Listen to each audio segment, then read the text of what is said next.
Hey, welcome today to some exciting information that will inspire you, it will teach you, it will empower you and motivate you, because I've got a friend of mine that is absolutely incredible on Increase. He's called Dr. Increase across the entire international level of introduction, because he has been one of those people that has been in the game a long time, has some stories, some insight, but you know what's more important?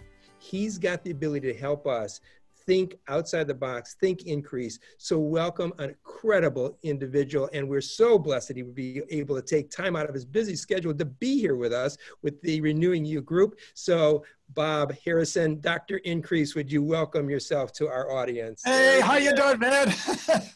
Good to be with you. Good to be with you. My goodness, I can't even remember. The last time, I think we were in Hawaii the last time we were together. Oh my goodness. I thought I saw you in Ohio since, but maybe we missed each other. I think we missed each other, yeah. But oh, what a great thing that was. Your session you did at Hawaii was so great. And I don't think my hair ever looked better. I have this picture.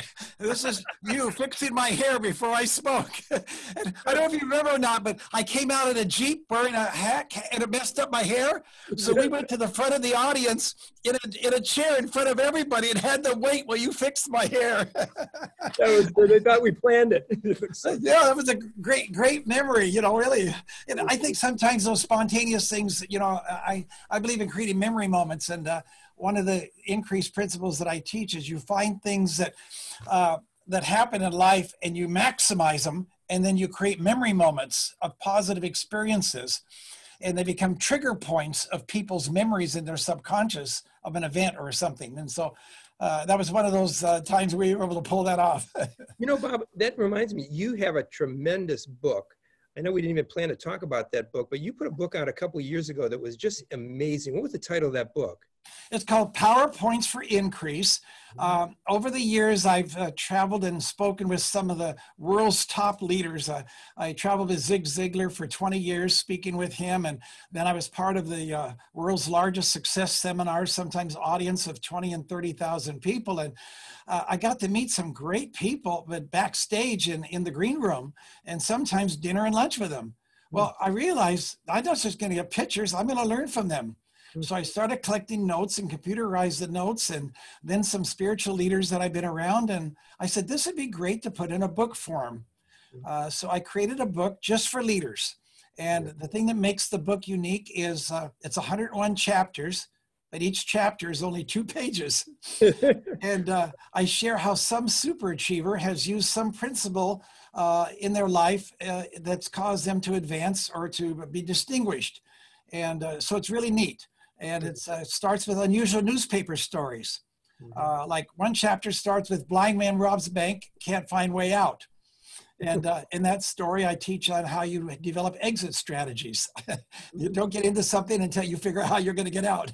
And that's something you've always done. You've always been able to take an article or something newsworthy and peel off of it some of the most greatest wisdom I've ever had told me. And it's just amazing. Is that something you had from the very beginning of your ministry and your speaking engagements? I don't know any interviewers ever asked me that question before. Where did it come from? I actually think I developed it with my children. The Bible says, train up a child in the way they should go, and when they're old, they won't depart. And, training to me means instructing. And sometimes we think, oh, that means I'm going to take an hour a week and, no, it means they're in our life. We're training them. I train them by how I react to circumstances. I train them by my ethical behavior. But also I found teaching moments. So I would see moments in life or something in the paper and I'd teach it to my kids. And then I transitioned that into the book because it became part of the way I read. So I would read something and I would see a principle in what I was reading. And that was the real key. And then I began to extract that and make it into, but I would say if the listeners or the watchers want to, when I get the book, they can get it on Amazon or they could contact us. We can send it to them. And I'd recommend right down below. I didn't even think of that. We'll put a contact for them because that book is so rich because you put it together in such a narrative way. I mean, in the way that you do everything else, but it's such a narrative way. I'd recommend this though for them if they're really serious. We went and we put the book into audio format. Went into the studio with Brent Bailey, and who interviewed you just last week. And we did each one of the 101 chapters in 4-minute segments. And so leaders love that, because just in 3.5 or 4 minutes, they can grab one of these principles that some great super achievers used. And so if somebody wants to get the audio format, it's $37. We'll give them the book free. And so that's going to be available if they want to get it.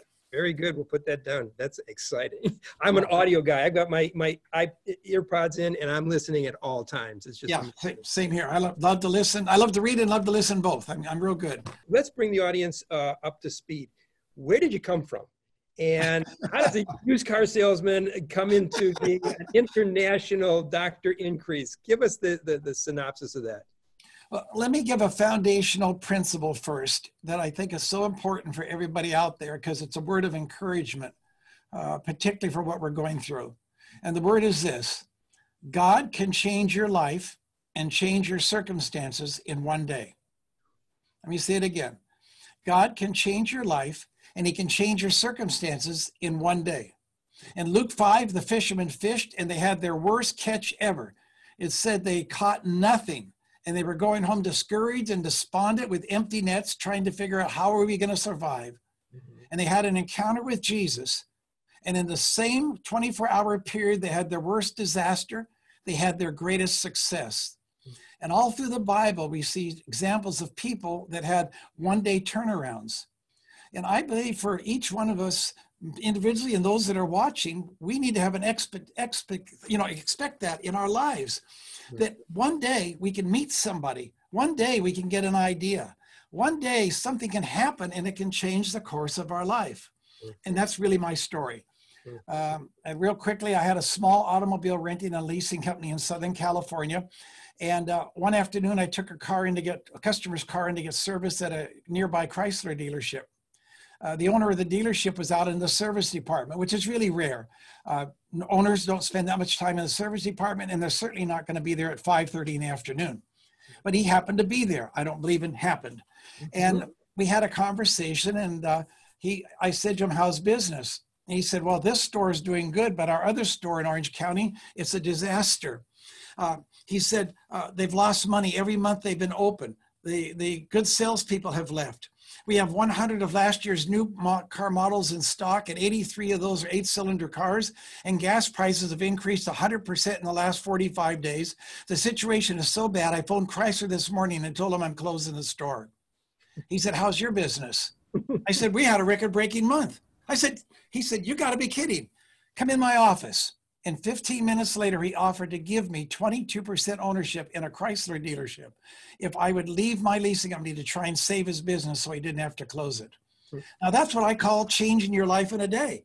You take a car in to get service and you drive out as part owner of the business. Doesn't get better than that. That's amazing. That is amazing. I won't get into the details of it because, we got other things to talk about, but I didn't know what to do to save the dealership. I mean, my goodness, this is a major dealership and I'm running a little leasing company. But I knew that God had opened the door for me. And here's another key. Anytime God opens up a door, the provision for the door he opens will manifest. Whenever God opens up a door for you, the provision for that open door will show up. So the big question is not where do I find the provision? The question is, did God open the door? Now, the problem with many times mistakes they make is they think the door or the provision is money. See, I didn't need money to save that dealership. I know they were out of money, but that wasn't my primary need. My primary need was wisdom and knowledge and understanding of what to do differently than they did. So I could do a turnaround. Because if I got money and didn't do anything differently, I'd both go through the new money and I'd be going out of business in a few months. So I prayed and I asked God for wisdom like Daniel did. And he began to give me some strategies of what to do to save that dealership. Actually, on the outside, things got worse. The gas crisis went from doubling gas prices to no gas at all. Gas lines were hundreds of yards long, people waiting to get gas. But in that environment, we were able to increase sales 300%. The dealership skyrocketed to the top 10 in Southern California for Chrysler stores. And the following month, I bought the dealership. And that's how I got into the speaking arena. Business groups and dealer groups began to book me to share what did I do and how did I do it. And then I came to the realization that was the call of God in my life. And that's been over 30 years now, 9 million miles on American, and just teaching people how to experience the increased lifestyle. Well, Bob, let's take that into today, because you are talking about a time period that the gas prices were explosive. There was that was a perfect storm. Like we're having a perfect storm right now with the pandemic and everything else. What can you teach the audience, teach all of us, that represents that mindset that God gave you in that circumstance back 30 years ago, that right now could help people that are listening to really come out of this better than they went into it? You know, that's an excellent question. And I think the primary thing to realize that I've learned is that my success is not dependent on what's happening on the outside. It's dependent on what's going on in the inside. And I maybe times can't control the outside, but I can take control of the inside. And so if I'm stronger in the inside than the forces against me, then I'm going to be able to make that a positive time in my life.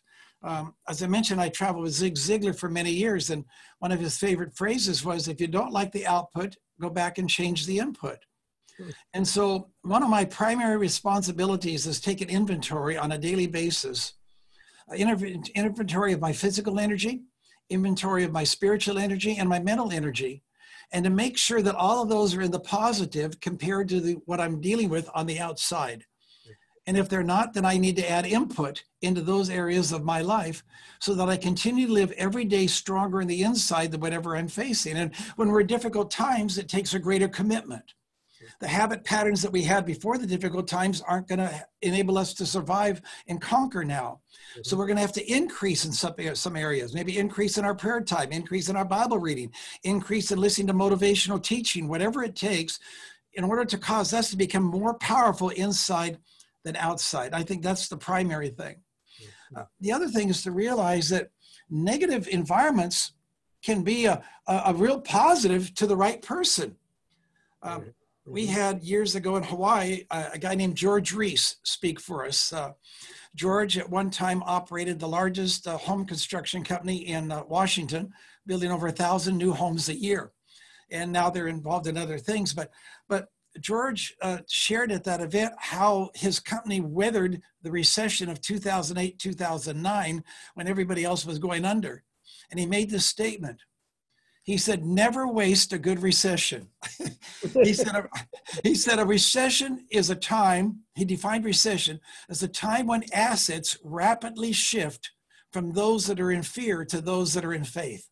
Ooh, that's so good. Oh, that is good. A recession is a time when assets will rapidly shift from those that are in fear to those that are in faith.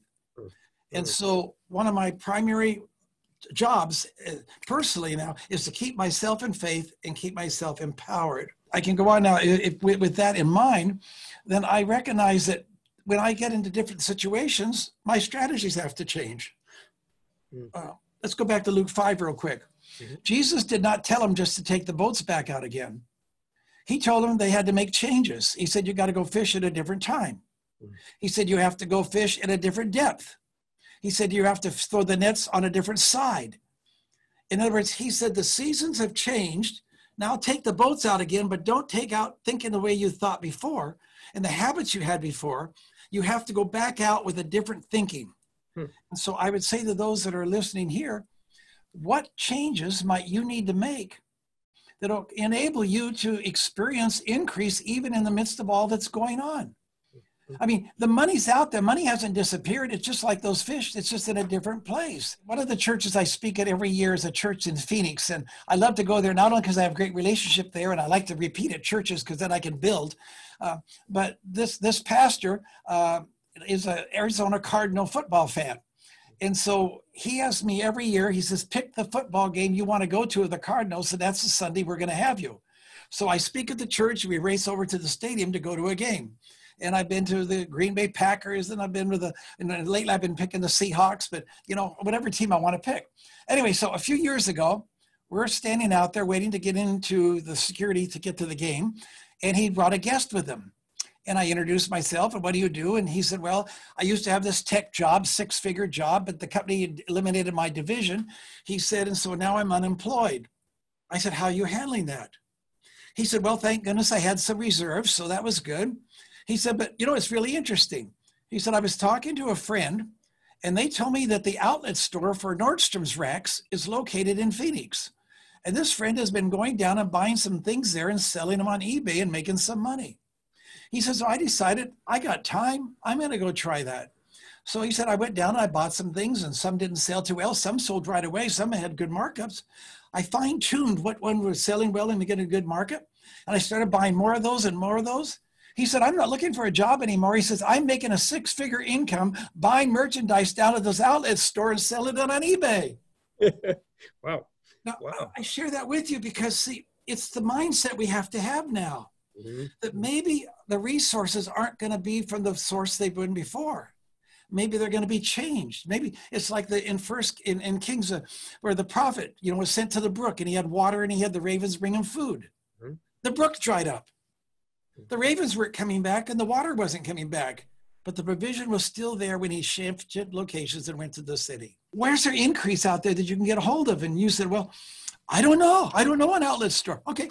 My grandson, Daniel, 2 weekends ago, he's 16, 17 years old now, and online school. And so he needed some extra money. And so he got this idea of offering to haul trash. They live in a forest area, so trash is trash. And for people, in 2 weekends, he made $1,000. It worked 8 hours, made $1,000 picking up trash and junk at people's places and taking it to the dump for them. Wow. I say that to you because there's so many ways to make money. If we get out of our little narrow box and begin to possibilitize it, that's what increase is all about. It's believing that whatever I need is already out there. I just have to make the changes to find it. Now, Bob, take that thought and help us take a couple steps in practical application. I picture people holding on with this hand to the past, all the things that are the issues that they were familiar with, the habits, what worked, what didn't work. And they're trying to grab over here, it's the future, this possibility. Oh, that's good. And they're really been torn apart because there's fear and anxieties and all those things that go around.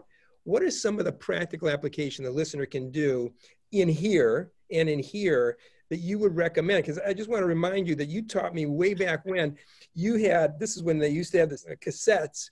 You had cassettes all over every place, everywhere. 11 of them, I think you had. 11 of them, right?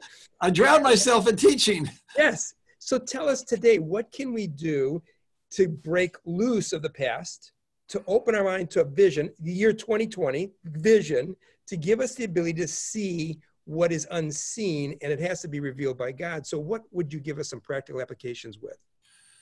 I know we're primarily thinking about in the financial arena right now, but let me just segue a little bit to a different example I think that would really illustrate this that I had to go through. Several years ago now, I had a horrific experience. My wife of 37 years and mother of all 5 of my children was laughing one morning and was dead that night. And I had to deal with a horrendous loss because I didn't just lose a wife. I lost my best friend. I lost the person I did everything with. I lost my future plans and aspirations that we were going to do together.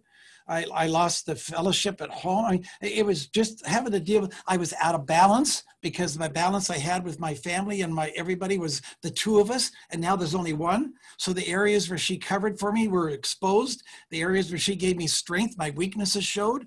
I had to deal with all of this at once. And I knew grief is part of the healing process, but if grief gets too extended, we get stuck. Grief can be like a quicksand. And I'd had one friend of mine that was in ministry, and his wife died in an automobile accident. He was unable to go out and speak for a year. And so I just said, what am I going to do? The past is there. I had wonderful past, 37 years, great past, but I had to move it to the future. And so one of the things I utilized was what I call the law of dominant images. And the law of dominant images said that our lives will move in the direction of the dominant images that we allow to reside in our mind. Let me say that again. Our lives will move in the direction of the dominant images that we allow to reside in our mind. And that I realized that by changing my images from the image of my wife dying and seeing him trying to resuscitate her to the image of the future, I can begin to change the direction of my life and change my feelings. So I went out and got pictures of bookings that I had, brochures of bookings. I got pictures of my kids and my grandkids. I put it on the refrigerator. I put them up in my bathroom where I got ready in the morning. I just surrounded myself with pictures of the future. And as I did that each day, I began to focus more on the future and less on the past. Now, it doesn't mean that I ignore the past, but at that moment, I had to break the feeling of the past or I had no future. And so one thing I would say to people is put images of the future you're believing for around you. I don't know if you're familiar with the man Dominic Russo that heads up the Great Ministry, One Nation. Oh yeah, you were there. One Nation, One Day. He did this when he was in his dorm room in university, and he was discouraged, and he wanted to train for mass evangelism, and he was feeling discouraged, and just didn't know, if it was going to happen, and the courses were just going through a tough time. And he heard this teaching on dominant images that I did, because his parents brought him to Hawaii for several years. And he said, I went over to T.L. Osborne's headquarters building in Tulsa, who had a major ministry, who did crusades in Africa. I asked him for pictures of T.L.'s crusades of speaking to 100, 200, 300,000 people. I blew them up and put them around my dorm room and said, someday I'm going to be speaking to hundreds of thousands of people doing mass evangelism. And today that young man, 30-some years age, heads the largest ministry in the world going into countries for mass evangelism. And it started with the law of dominant images. So I think that's a key part of it. As a man or woman think it, so they shall be. Yeah, that's the second part. Bring the teaching in. Listen to audio teaching on abundance and increase. Listen to blogs of people that have overcome adversity and have succeeded. And don't just learn their stories, but try and grab their spirit. Try and grab their thinking that you can take and apply into your life. And if you start to do these things, you start to get a new belief that in your future. And that's the real key. Well, the scriptures, but I want to give you something out of one of our workshops. I share that the eyes, as you said, that Dominic looked at, the eyes are the window of the heart. That's where that faith is processed. The ears are where that faith, when it's being fed in, is out of Romans 10, where we get that faith and increase of that faith. And what comes out of our mouths are also what's, from the fullness of our heart. With those three principles, if we're taking in vision, you're saying, and really putting us the dominant thing that we want, we're listening to that reaffirmation. But it also is important to bridle the tongue, because so much conversation today during this episode of pandemic and all the things we've got going, many things are coming out of our mouth that we really don't realize has a great effect of dysfunctioning, even the other things that are going on that are right at that point. Does that make sense? Yeah. It's one of the things I teach, and I know that we have a group here that's different spiritual backgrounds, but the Bible has been the handbook of my life to learn success principles. Of all the books I've written, none has affected me more than that. I read a Proverbs every day to start my day of the day of the week. So today, I'd read the Proverbs of the number of the day. But another thing I do in our phone app that we have, we've put in 50 Bible verses on increase and abundance. And so every day I go to my own phone app and I hit it and I pull up my own verses and I start confessing those verses. I don't just look at them, I say them out loud. Greater is he that's in me than he that is in the world. And when I say verses like that to start my day, it's putting my mind in the right condition for faith and my mind in the right condition to believe for something positive to happen that day. And another one of my favorite verses is in Psalms. And it talks about daily he loadeth me with benefits. And I just say, Lord, I thank you for the benefit that's going to come today. And I thank you for that. See, gratefulness. If we're not grateful for where we are, don't expect to get much more. So even though it might be tough, I'm grateful for what I have and where I am. And that's the beginning of me getting more, because there's a positive emotion and feeling. Gratefulness is positive. And so that's part of my daily routine. And I think it's a good question. Well, tell us about this app. That's something I didn't even know about. Where's the app come from, and we know about the book, but there's some other things that you have under your shelf with the app and your nuggets. Tell the audience about those as well. Well, they can go to Google or go to Apple Store. It's an app, and it's under the name of Increase Events, and they can download it. It's free. It'll have information on the future events, but it also has these Bible verses that they can pull up every single day or wherever they are. And I like it because, I can't always carry my Bible with me, but I can have those verses.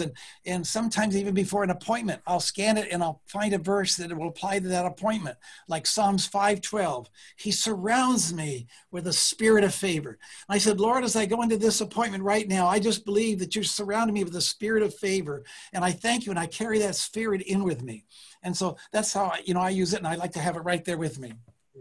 Do you find yourself taking a scripture and putting it into and I heard you say this, but an affirmation, putting it into a personal, individual affirmation versus just a scripture that someone's reading? Do you find that to be a big difference? Yeah, I think anything we say positive is good. I think one of the keys to living a life of increase is we do everything we can to keep ourselves positive thinking, but also positive emotionally.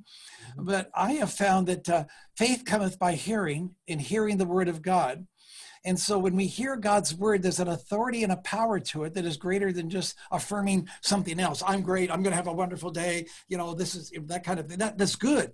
But there's a power, an anointing that comes into our life, I believe, when we affirm the Bible scriptures. And so as a young man, I did that, and I carried them around in my pocket, and I'd pull them out a 3x5 card. So the phone app is so much better than carrying them around 3x5 cards.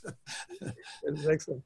Now you have, and I hope you share one of your famous, headline stories, but you send out a publication, got two of them, but you got to send out a publication that puts out this current events that you tie into really a principle of life and increase. Tell our audience about that. Well, we do two things for leaders every week now. We've had to improvise. I was traveling, several flights, sometimes 3 or 4, different destinations a week. And then all of a sudden, this COVID-19 thing hits and we're stuck. And so I thought, how do I keep communicating? How do I keep affecting leaders?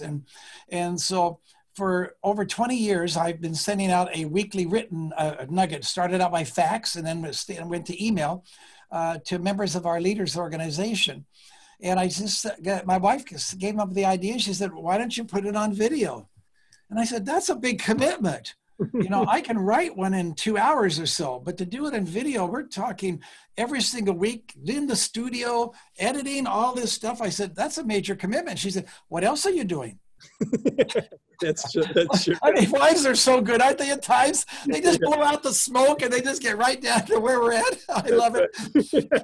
So I announced to our organization that for the next 6 weeks, don't make too long of a commitment is one thing. For the next 6 weeks, we're going to also send this out video, where the response was so tremendous of people getting this 5-minute video teaching every week that it's now become a permanent part of what we do.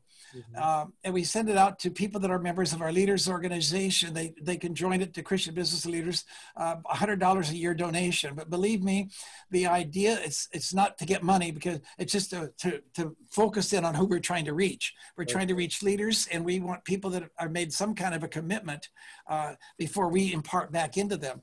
But anyway, so each week I teach something like this week I taught on having a backup strategy.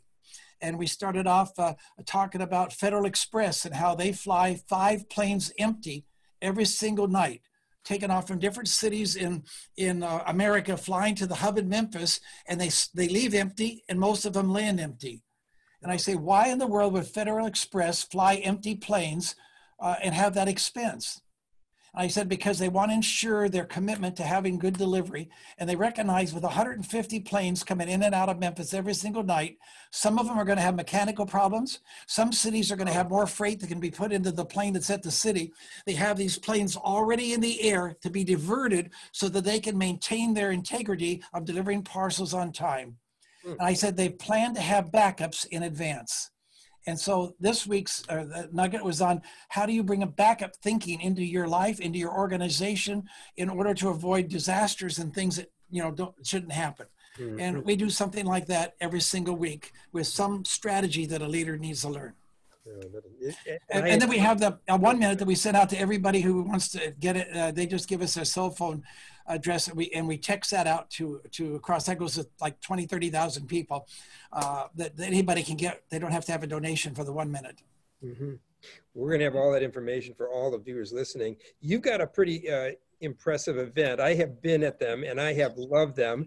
I'll never forget your Psalms 115 that is scribed with Bob, Dr. Increase on it that you had, but you also have multiple of people that are just incredible leaders and men, women, and just amazing. Tell the audience, what does Hawaii look like in the coming year for the event that you're going to be throwing? We had a problem with Hawaii this last year. Each year we've been trying to fine tune it to make it specifically geared in content for leaders. And each year I feel we're getting better. And this next year would be our 39th year doing our Hawaii Leaders event. So we better be getting better or we're going to be getting smaller. And so we announced this next year's event to the audience. And when we announced it, in 2 hours, we sold out. Wow. So we had to go back and negotiate with the hotel to get more rooms. And so we've been able to do that. It's very unique. Number one, I feel to really teach people increase, it's best to do it at a luxury resort. I've learned that anything and everything works at its best when it's in the right environment. And so I become an environmentalist, not just in terms of, sorting cans and jars and things like this, but in terms of thinking in terms of anything that I do, what is the best environment for that to take place? And I think of creating the environment before I think of the strategies and the action plan. And so we could do this, in Chicago, but it wouldn't be the same as doing it in Hawaii. So we go to a luxury resort. We do 4 to 7 speakers every single day. So there's variety. And we end at 1 o'clock. So the people get to enjoy Hawaii and idea exchange with the other leaders. And that package has created the most unique event. But those are what makes it great. What makes it great is the attendees. It's the greatest collection of Christian leaders I know that come from all over the world in the idea exchange and fellowship with each other. And so our next one is going to be in March, and it's going to be at this beautiful luxury resort on the Big Island of Hawaii, one of my favorite resorts in all of the world. I wouldn't wait too long. It will sell out again. And so if you're really interested in changing your life and being around other leaders, I encourage you to plan to be with us next March.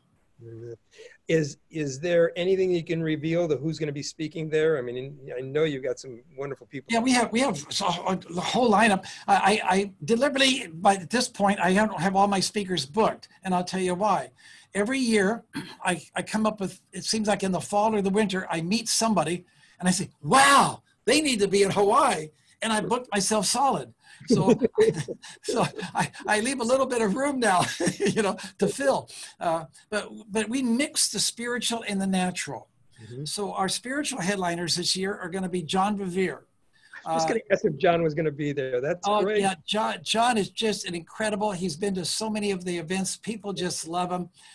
He's got like, 2 million Facebook followers, whatever it is. I mean, he's very popular and really impacting people's lives. And then Phil Pringle, who's head of a worldwide organization of church planting from Australia, one of the best churches I speak at anywhere in the world. He's going to be with us. And he's an artist, and he brings an artistic mindset into his speaking that is just so great. And actually, he's probably going to paint a picture while he teaches on one of his sessions and put the two together. And that's going to be great. Then we have people from the health arena. We have people from the business arena, just a tremendous mixture of people sharing at the event. And you said it true. I mean, we got so much out of the pool time besides all the wonderful speakers because everybody was there. It wasn't like they all went scattered. They shared and they just imparted to each other because everybody kind of had something to share. And I think it just has a dynamic that all of the seminars I've ever worked through and spoken at have never been what yours is. It's just like you said, it has a combination of business, leadership, Christianity, and real life, all put together, as I know the scriptures talk about. And I think that's just precious, just precious. Let me ask you one before you go, because I know the capture your time is so valuable and I want to take advantage of it. A lot of people have difficulties with family members and relationships and marriages and anything else. What's a little advice you could shed on relationships where there's really some challenges that are there and they want to get through it but don't know what to do? Well, I think two things quickly come to my mind. And I think number one is as we advance in life and we look back, and sometimes it's good to look back. You know, we have mirrors in our cars because once in a while we need to look back and see what's behind us to get a better perspective of what's ahead of us and what to do. And as we look back, I think we find that, you know, the thing that brings us the greatest satisfaction has not been the great financial things we've done or even some of the vacations we've taken, although those are great. It's the relationships that we've created. And we come to recognize that relationships are one of the most valuable things we can have in our lives. And because of that, we learn to protect them and value them and highly esteem them. And the greatest relationships we can have is with family. But because family is so close, it's so easy to get offended and so easy to get upset. I can't tell you how many friends I have who the grandparents can't talk to the grandkids, or the Christmas presents are sent back, or they got the misunderstanding and so they're not talking to each other, or this is, and I'm thinking, you know, sometimes maybe a temporary season might be necessary because you have to create a boundary, but we have to realize that in the long run, relationships are important. And so if I get into a disagreement with my wife or somebody, my default position is preserve the relationship. I'm not trying to be right. I don't care if I'm right or not. I want to preserve the relationship. I don't want that relationship destroyed over something stupid and something trivial and something that might not even be important in 6 months or a year. So I think that's part of it. Also for relationships, I think we have to realize that difference is not a negative. I mean, if somebody is for Trump and somebody else is for Biden, that doesn't mean I'm going to, you know, block them on Facebook and I'm not going to talk to my friends anymore or my relatives anymore. Right. They just have a different perspective. And maybe I need to understand their perspective better, and whatever it might be, politics, religion, whatever. And so as I've advanced in my years, I've tried to become a better listener than talker. Mm-hmm. To listen, not so that I could reply, but to listen so I could understand. And in understanding where they're coming from and what they're saying, and understanding the feeling behind what their words are, I can better now hook up with them and be a part of their world. And so I think that to me is the real key. Value and cherish your relationships. But now with that understanding, some of them are toxic. And if you have a toxic relationship, if you don't cut it off, you need to distance yourself from it and not have it be as close to you. Because again, remember, your victory is determined more than anything else by personal empowerment. And so part of personal empowerment is not just bringing in the positive, it's reducing the negative. And so if you have some people that are toxic, you maybe don't have to cut them off, but you just have to distance yourself from them and maximize more on the ones that will be positive for you. Wow. I thank you. That was a precious gem as well. You opened us up with the story about your first wife. And you had given me, and I don't even remember this, you gave me, it was a cassette. I had to find a cassette player way back when you gave this to me, of a testimony your first wife gave at a big convention about how she got through a challenging marriage situation that you two have. And she used Philippians 4:8. Can you share that if it's not too sensitive? I think it was so powerful. I mean, it made a difference for me. It's one of my life verses, so I don't mind sharing it. I married my childhood sweetheart. I met Cindy when she was 14. We got married at 19. We raised the family together. On the outside, it looked like this was a perfect marriage. We had 3 children. We were involved in the fastest growing church in America at the time. I was succeeding in the leasing business. We had a beautiful home. We had a pool in the backyard. All the outside looks was everything was great. But just before our 10th anniversary, unknown to me, my wife went into her bedroom one day and she fell down and she cried out. She said, "God, I don't know what to do. I don't love him anymore." And the feeling had gone out of our home like a bird would fly out of a cage. Now, I wasn't even aware of it because she was home fixing dinner when I got there. And I hadn't developed some of the relationship skills that I've learned since then. But here I am, my wife is on the verge of walking and leaving, and I'm not even aware of it. But let's go back to the story. And she said, "But God, I'm not looking for a way out. I need an answer, though. I just can't keep going like this." And again, there's another key. The direction we look is where we're going to find the answer. So if we're looking for a way to find an answer, we're going to find an answer. We're looking for a way out, we're going to find a way out. She said, I'm looking for an answer. God, give it to me. And the Lord quickened her the verse, Philippians 4:8. Whatsoever things are of good report, if there be any virtue, if there be any praise, think on these things. And she felt the Holy Spirit said to her, the reason love is flowing out of your marriage is because you've been focusing on all your husband's negatives and focusing on what he's doing wrong and what his shortcomings are. And if you would change your focus on what he's doing right and his attributes, it would change your feelings. And she felt impressed to make out a list of my good points. And it was hard for her because she'd been focusing on the negatives. And she began to confess out loud every day Bob Harris's negative points. Within 21 days, her feeling changed. We went to San Diego for the weekend. We put that marriage back together. And for the next 27 years, we had the most wonderful, incredible marriage. And the key to that verse was any. It doesn't say if there's a majority of good thinking these things. It says if there's any. And so I have trained myself to be a looker for anything that I can build on to make money, anything that I can build on to be a positive.